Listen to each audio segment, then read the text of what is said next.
US government has shut down for the first time in over 6 years as millions are bracing for an uncertain future. This even as Democrats and Republicans are blaming each other for the impasse. Remember, this came after the Republican-controlled Senate failed to pass a last-minute government spending bill yesterday, which could have been averted. In fact, it could have averted the shutdown. And the shutdown, according to many analysts, that could reduce GDP growth of the country by 0.2 percentage points each week. That is, if it lasts.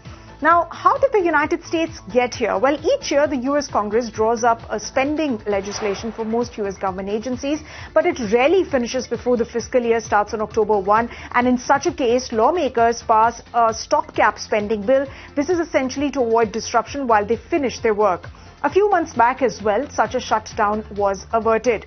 But this time, the Democrats and Republicans are sparring over healthcare benefits that include subsidies for health insurance for low-income individuals should not expire, and reversing Trump administration's cuts to Medicaid. So what does this shutdown essentially mean? Well, under government shutdowns, federal employees are considered non-essential, which are considered non-essential are put on leave without pay, and this time as well, roughly 750,000 federal workers are expected to be furloughed. Many offices could be shuttered, even though Donald Trump states that we do not want the shutdown.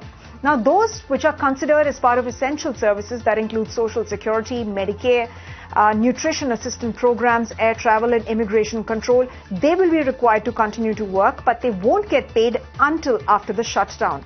Now, notably, this is not the first such shutdown in the United States. There have been a few shutdowns in the US's history, the longest one being in 2018 to 2019 under the Donald Trump administration. It lasted for 35 days. It is estimated that about 340,000 federal employees at that point in time were put on leave. The ongoing shutdown is likely to continue, with the US President Trump's warning that it may go further, and that could threaten permanent layoffs.